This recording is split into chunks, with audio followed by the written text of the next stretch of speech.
കഴിഞ്ഞ തവണ UDFനെ അധികാരത്തിലെത്തിക്കാൻ വേണ്ടി ഒരു പൊളിറ്റിക്കൽ സ്ട്രാറ്റജി ബിൽഡ് ചെയ്യുകയും യഥാർത്ഥത്തിൽ തന്ത്രങ്ങൾ ഒരുക്കുകയും ഒക്കെ ചെയ്തതും ഒരു അജണ്ടകൾ നിശ്ചയിക്കുകയും ആശയപ്രചരണങ്ങളൊക്കെ നടത്തുകയും ചെയ്ത ഏറ്റവും പ്രധാനപ്പെട്ട ഒരു ഗ്രൂപ്പ് എന്ന് പറയുന്നത് ജമാഅത്തെ ഇസ്ലാമിയാണ് എന്നുള്ളത് എൻ്റെ പ്രിയപ്പെട്ട പ്രേക്ഷകരോട് ഞാൻ പലതവണ പറഞ്ഞിട്ടുള്ളതാണ്.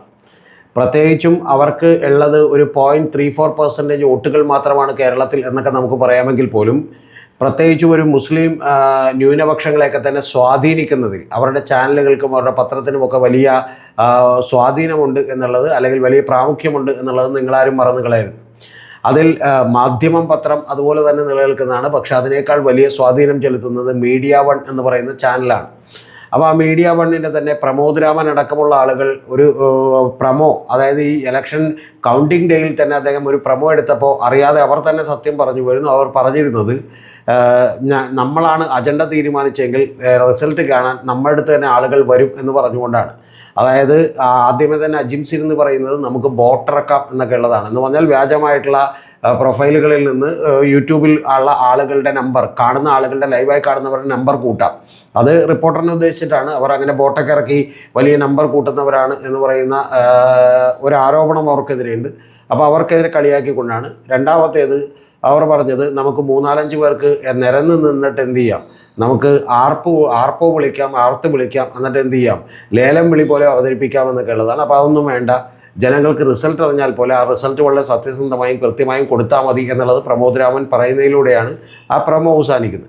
അപ്പോൾ അതിലൂടെ തന്നെ അജണ്ട അവർ തീരുമാനിച്ചിരുന്നു എന്ന് പറഞ്ഞിരുന്നു. അതിനുശേഷം തെരഞ്ഞെടുപ്പിൽ UDFനെ അവർക്ക് ജയിപ്പിക്കണമെന്നുണ്ടായിരുന്നു. അവർ സ്റ്റാൻഡ് എടുത്തു എന്നൊക്കെ പറയുന്നത് ഏഷ്യാനെറ്റും അതുപോലെ മീഡിയ വണ്ണൊക്കെ ഒരുപോലെ സ്റ്റാൻഡ് എടുത്തതാണ്. ഞാൻ പലതവണ പറഞ്ഞതാണ്, അതുകൊണ്ട് അത് ആവർത്തിക്കുന്നില്ല. അതുമൊക്കെ നമ്മൾ ശ്രമിക്കാം, അത് കുഴപ്പമില്ല, ഒരു മാധ്യമം എടുത്തൊരു നിലപാടാണെന്ന് വിചാരിക്കാം. പക്ഷെ അതിന് ശേഷം യഥാർത്ഥത്തിൽ പിന്നെയും അവർ നിലപാടെടുത്തത് നമ്മൾ കണ്ടു. അത് VD സതീശനെ മുഖ്യമന്ത്രിയാക്കണം എന്നുള്ളതാണ് അവർ നിലപാടുകൾ എടുത്തത്.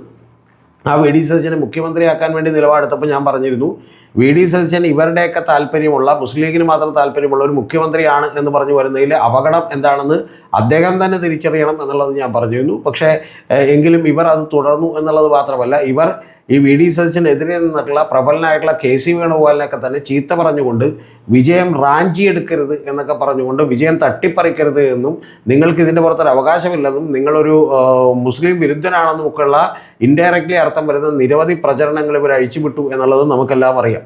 അപ്പോൾ അതെല്ലാം കഴിഞ്ഞ് ഇതെല്ലാം ഒന്ന് അടങ്ങി എന്താണെങ്കിലും VD സതീശൻ തന്നെ വന്നു, കുഴപ്പമില്ല എന്ന് വിചാരിച്ചിരിക്കുമ്പോഴാണ് ഇപ്പോൾ യഥാർത്ഥത്തിൽ നമ്മുടെ മീഡിയ വണ്ണിൻ്റെയും മൗദൂദികളും ഒക്കെ തന്നെ വലിയ സങ്കടത്തിലാണ്. ആ സങ്കടത്തിലാകാനുള്ള പ്രധാനപ്പെട്ട കാര്യം എന്ന് പറയുന്നത് ആഭ്യന്തര വകുപ്പ് VD സതീശന് കിട്ടിയിട്ടില്ല എന്നുള്ളതാണ്.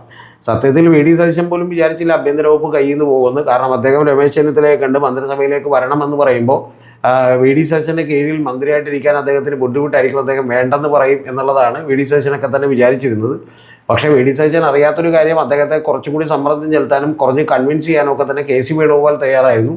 കാരണം KC വേണുഗോപാലിനെ സംബന്ധിച്ചോളം ആഭ്യന്തര വകുപ്പ് ചോദിക്കാൻ പറ്റുന്ന ഒരാൾ അതിനകത്തില്ല എന്ന് പറഞ്ഞാൽ KC ഗ്രൂപ്പിനകത്തില്ല. KC ഗ്രൂപ്പിനകത്തുള്ളത് PC വിശ്വനാഥും അതുപോലെ തന്നെ ഇപ്പോൾ സണ്ണി ജോസഫ് സാറും ഒക്കെ വേണമെങ്കിൽ ആ ഗ്രൂപ്പിനകത്താണെന്ന് പറയാം. പക്ഷേ അദ്ദേഹം നിഷ്പക്ഷനായി നിൽക്കുകയാണ്. പക്ഷേ സണ്ണി ജോസഫും അതുപോലെ തന്നെ AP അനിൽകുമാറും ഒക്കെയാണ്. അപ്പോൾ ഇവർക്കാർക്കെങ്കിലും വേണ്ടി ഒരു അഭ്യന്തരം ചോദിക്കൽ അത്ര എളുപ്പമുള്ള കാര്യമല്ല. കാരണം ഇവരൊന്നും അത്ര സ്റ്റേച്ചറുള്ളൊരു നേതാവല്ല. പിന്നെ മുരളീധരനാണെങ്കിൽ അങ്ങനെ അഭ്യന്തരം വേണമെന്നില്ല. കാരണം അദ്ദേഹം സതീശനോട് ചേർന്ന് നിൽക്കുന്ന ഒരാളാണ്. അപ്പോൾ അതുകൊണ്ട് തന്നെ പിന്നെ അഭ്യന്തരം എങ്ങനെ മുഖ്യമന്ത്രിയുടെ കയ്യിൽ നിന്ന് വിടിയിപ്പിക്കും? കാരണം അഭ്യന്തരം കൂടി ഉണ്ടെങ്കിൽ VD സതീശൻ കുറേ കൂടി കരുത്തനായിരിക്കും. അങ്ങനെ വിടിയിപ്പിക്കാമെന്ന് വിചാരിച്ചപ്പോൾ അവർക്ക് കിട്ടിയിട്ടുള്ളൊരു പിടിവള്ളിയാണ് രമേശ് ചെന്നിത്തല എന്ന് പറയുന്നത്. അപ്പോൾ രമേശ് ചെന്നിത്തല ആണെങ്കിൽ ഉറപ്പായിട്ട് അഭ്യന്തരം കൊടുക്കേണ്ടി വരും. ഹൈക്കമാൻഡ് പോലും എതിർക്കാൻ പറ്റില്ല. അദ്ദേഹം നേരത്തെ മുൻ ആഭ്യന്തരമന്ത്രി ആയിരുന്ന ഒരാൾ കൂടിയാണ്. അത് വളരെ ഭംഗിയായി ഭരിച്ചിട്ടുള്ള ഒരാൾ കൂടിയാണ്. അപ്പോൾ അതുകൊണ്ട് രമേശ് ചെന്നിത്തലയെ ഉപയോഗിക്കാൻ തീരുമാനിച്ചു. അതുകൊണ്ട് രമേശ് ചെന്നിത്തല എന്ത് ചെയ്തു, അഭ്യന്തരവും വിജിലൻസും നിന്നാൽ മന്ത്രിസഭയിലേക്ക് വരാമെന്ന് പറഞ്ഞു. അദ്ദേഹം ആ അവസരം നന്നായി ഉപയോഗപ്പെടുത്തി. അദ്ദേഹം വിജിലൻസും അഭ്യന്തരവും എടുത്തുകൊണ്ട് മന്ത്രിസഭയിലേക്ക് വന്നു. ബാക്കി പ്രമുഖമായിട്ടുള്ള വകുപ്പുകളെല്ലാം തന്നെ ഏതാണ്ട് ആ 7-8 മന്ത്രിമാർ തന്നെ കൃത്യമായി KC പക്ഷത്ത് നിന്നൊക്കെ തന്നെ വരികയും ബാക്കിയുള്ള മുരളീധരനും 1-2 മന്ത്രിമാരും മാത്രം അല്ലാതെ തീരുമാനിക്കപ്പെടുകയും ചെയ്തു. പക്ഷെ അതിൽ പോലും VD സതീശൻ്റെ ഗ്രൂപ്പിനോട് ചേർന്ന് നിൽക്കുന്ന VD സതീശന് താല്പര്യമുള്ള ആളുകൾ അതിനകത്തില്ല എന്നുള്ളതാണ് വാസ്തവം. പക്ഷേ ധനവകുപ്പ് അടക്കമുള്ള നിരവധി സ്ഥാനങ്ങൾ അദ്ദേഹത്തിന് കൊടുത്തിട്ടുണ്ട് എന്നുള്ളതും ഒരു യാഥാർത്ഥ്യമാണ്. അതായത് അദ്ദേഹത്തിന് അതിൽ പിടി ചെറുതായിട്ടൊന്ന് അയഞ്ഞു എന്നുള്ളത് വാസ്തവമാണ്. അപ്പോൾ ഇതൊക്കെ തന്നെ കോൺഗ്രസ്സുകാരൊക്കെ സഹിച്ചു, VD സതീശൻ വരെ സഹിച്ചു, കുഴപ്പമില്ല പോട്ടെ എന്ന് വിചാരിച്ചു. പക്ഷേ സഹിക്കാൻ പറ്റാത്തത് നമ്മുടെ മൗദൂദിസ്റ്റ് ചാനൽ ആളുകൾക്കാണ്. അവർ സി ദാവീദും അതുപോലെ നിഷാദ് റാവുത്തറും അജിംസും ഒക്കെ ഇരുന്ന് വലിയ തോതിൽ സങ്കടപ്പെട്ടുകൊണ്ടിരിക്കുകയാണ്. ആ സങ്കടപ്പെട്ടതിൻ്റെ പ്രധാനപ്പെട്ട കാര്യം ചെന്നിത്തലക്കെതിരെയാണ്. ഇപ്പോൾ അവരുടെ നിരവധി വാർത്തകൾ. ചെന്നിത്തല ആഭ്യന്തര വകുപ്പ് ഏറ്റെടുത്തത് ശരിയായില്ല, അങ്ങനെ ചെയ്തത് ശരിയായില്ല, ഇത് ശരിയായില്ല, ചെന്നിത്തലയുടെ ഹൈറ്റ് പോരാ എന്നൊക്കെ പറഞ്ഞ് ഇല്ലാത്ത കുറ്റങ്ങളൊക്കെ കണ്ടുപിടിച്ച് നിരവധി വീഡിയോകൾ ഇവർ ചെയ്തുകൊണ്ടിരിക്കുകയാണ്. ഇവരുടെ ഉദ്ദേശമെന്ന് പറയുന്നത് യഥാർത്ഥത്തിൽ ഈ പറയുന്ന വെൽഫെയർ പാർട്ടിക്കും അതുപോലെ ജമാഅത്തെ ഇസ്ലാമിക്കും ഒക്കെ താല്പര്യമുണ്ടായിരുന്ന ഒരു വകുപ്പെന്ന് പറയുന്നത് അവർക്കിപ്പോൾ ആരോഗ്യരംഗം കിട്ടിയിട്ടോ അല്ലെങ്കിൽ ഇലക്ട്രിസിറ്റി കിട്ടിയിട്ടോ ഒന്നും അവർക്ക് യാതൊരുവിധ കാര്യമില്ല. അവർക്ക് കുറച്ചെങ്കിലും താല്പര്യമുണ്ടായിരുന്ന ഒരു വകുപ്പെന്ന് പറയുന്നത് ഒരു മുഖ്യമന്ത്രി ഭരിക്കുന്ന വകുപ്പിൽ ഏറ്റവും പ്രധാനപ്പെട്ടത് ആഭ്യന്തര വകുപ്പാണ്. ആ ആഭ്യന്തര വകുപ്പിൽ അവർക്ക് ചില താല്പര്യങ്ങളൊക്കെ ഉണ്ടാകാനുള്ള സാധ്യതകളുണ്ട്. പക്ഷേ ആഭ്യന്തര വകുപ്പിനകത്ത് താല്പര്യങ്ങൾ യഥാർത്ഥത്തിൽ ഒരു കാരണവശാലും നടക്കാത്തൊരവസ്ഥയിലേക്ക് എത്തി. കാരണം വി ഡി സതീശന് തന്നെ അറിയാം, രമേശ് ചെന്നിത്തലയാണ് ആഭ്യന്തര വകുപ്പെങ്കിൽ രമേശ് ചെന്നിത്തല വി ഡി സതീശനേക്കാളൊക്കെ സീനിയർ ആയിട്ടുള്ള മുഖ്യമന്ത്രി പദത്തിലേക്ക് തന്നോടൊപ്പം റേസിലുണ്ടായിരുന്ന കോമ്പീറ്റ് ചെയ്തിട്ടുള്ള ഒരാളാണ്. അപ്പോൾ ഒരു മുഖ്യമന്ത്രി എന്നുള്ള അധികാരം വെച്ച് പോലും അദ്ദേഹത്തിന് അവിടെ ഇടപെടാൻ കഴിയുന്നതിന് പരിധികളുണ്ട് എന്നുള്ളതറിയാം. അപ്പോൾ അതുകൊണ്ട് തന്നെ അത്തരത്തിലുള്ള ഒരു അധികാരം കൈവിട്ടു പോകുന്നതിൽ ഏറ്റവും കൂടുതൽ വിഷണ്ണരായിട്ടുള്ളത് പ്രിയപ്പെട്ട മീഡിയ വൺ ചാനലാണ്. അവരിനി എന്തൊക്കെ വാർത്തകൾ, ഇപ്പം തന്നെ നിരവധി വാർത്തകൾ എഴുതി കഴിഞ്ഞിരുന്നു. രമേശ് ചെന്നിത്തല ആ ചെയ്തത് ശരിയല്ല, ഇത് ശരിയല്ല, നേരത്തെ ആഭ്യന്തരമന്ത്രിയായിരുന്നപ്പോൾ ചെയ്ത ചില കാര്യങ്ങൾ ശരിയല്ല, അദ്ദേഹം ഇടത്തോട്ടാണ് മുടി വാരുന്നത് എന്നൊക്കെ പറഞ്ഞ് നിരവധി വാർത്തകൾ അവർ കൊടുത്തുകൊണ്ടിരിക്കുകയാണ്. ഇനി ബാക്കിയുള്ള വാർത്തകൾ എന്തൊക്കെ വരും എന്നുള്ളത് നമ്മൾ കാത്തിരുന്ന് കാണാം. പക്ഷേ ഈ തന്ത്രങ്ങൾ കൊണ്ട് ഇത്തവണ അവർ വിജയിക്കാൻ സാധ്യതയില്ല. കാരണം രമേശ് ചെന്നിത്തലയെ മാറ്റിക്കൊണ്ട് ആഭ്യന്തരവും കൂടി സതീശനിലേക്ക് എത്തിക്കാൻ ശ്രമിക്കും എന്നുള്ളത് നമുക്കറിയാം. പക്ഷെ അത് നടപ്പാകാനുള്ള സാധ്യതകൾ വളരെ വളരെ വളരെ കുറവാണ് എന്നുള്ളതറിയാം. കാരണം നേരത്തെ പറഞ്ഞതുപോലെ കെ സി വേണുഗോപാൽ അടക്കമുള്ള ആളുകൾ ആഭ്യന്തര വകുപ്പ് രമേശ് ചെന്നിത്തലയുടെ കയ്യിൽ തന്നെ ഇരിക്കട്ടെ എന്നുള്ളത് ഹൈക്കമാൻഡും കെ സി വേണുഗോപാലും ഒക്കെ തന്നെ വിചാരിക്കുന്നു എന്നുള്ളതാണ് പ്രധാനപ്പെട്ട കാര്യം. കൂടാതെ വി ഡി സതീശൻ വരെ അതിനോട് പൊരുത്തപ്പെട്ട് കഴിഞ്ഞിരിക്കുന്നു. കാരണം തന്നെ മുഖ്യമന്ത്രിയാക്കി അപ്പോൾ ഏതാണ്ട് ഈക്വൽ സ്റ്റേച്ചറുള്ള അല്ലെങ്കിൽ കഴിഞ്ഞ തവണ പ്രതിപക്ഷ നേതാവായിരുന്ന ഒരാൾക്ക് ഏറ്റവും ആഭ്യന്തര വകുപ്പ് എന്ന് പറയുന്ന ഒരു മാന്യമായിട്ടുള്ള അക്കോമഡേഷനാണ്, അതിരിക്കട്ടെ എന്ന് വിചാരിച്ചു.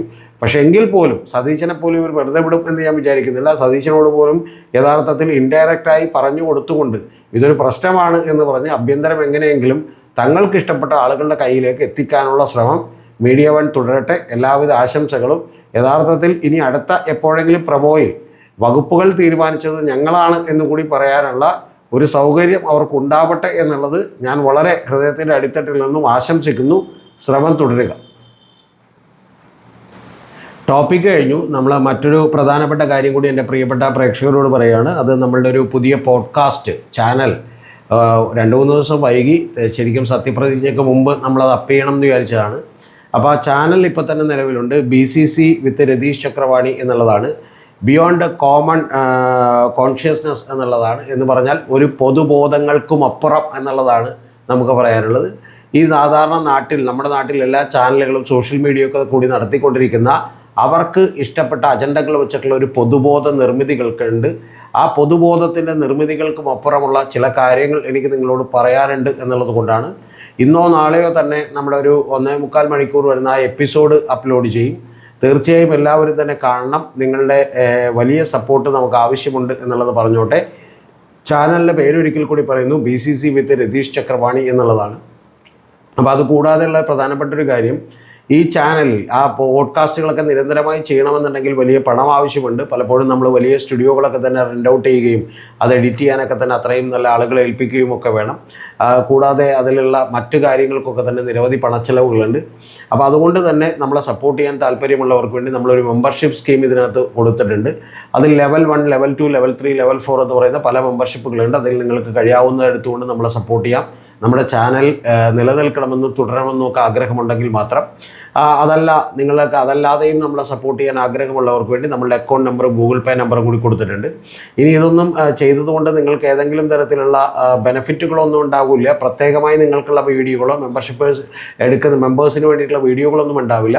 പക്ഷേ എടുക്കുന്ന ചില വീഡിയോകൾ നേരത്തെ കാണാം എന്നുള്ളത് മാത്രമേ ഉള്ളൂ. പക്ഷെ അതുകൊണ്ട് മാത്രമല്ല, സത്യം വിളിച്ചു പറയുന്ന നേരത്തെ പറഞ്ഞ പൊതുബോധത്തിൻ്റെ അപനിർമ്മിതികൾക്കെതിരെയുള്ള ഒരു ഫൈറ്റായി കൂടി ഈ ചാനലിനെ കാണണം എന്നുകൊണ്ടാണ് എൻ്റെ പ്രിയപ്പെട്ട പ്രേക്ഷകരോട് പറയാനുള്ളത്. അത് പലപ്പോഴും 10 മിനിറ്റും 20 മിനിറ്റും ഒക്കെയുള്ള വീഡിയോകളിലൂടെ മാത്രം പറയാൻ കഴിയില്ല എന്നുള്ളത് കൊണ്ടാണ് 1.5 മണിക്കൂറിൻ്റെയും 1.25 മണിക്കൂറിൻ്റെയൊക്കെ വലിയ പോഡ്കാസ്റ്റുകൾ കൂടി വരുന്നത്. അപ്പോൾ അത് കൂടുതലായി ചെയ്യണമെങ്കിൽ നിങ്ങളുടെയൊക്കെ സപ്പോർട്ട് ആവശ്യമുണ്ട് എന്നുള്ളത് ഒരിക്കൽ കൂടി അറിയിക്കട്ടെ. ആ പിന്തുണ തുടർന്നും ഉണ്ടാകുമെന്നുള്ള പ്രതീക്ഷയിൽ നിർത്തുന്നു. ഇതുവരെ പിന്തുണച്ചവർക്കും ഇനി പിന്തുണക്കാനിരിക്കുന്നവർക്കുമൊക്കെ ഒരുപാട് നന്ദി.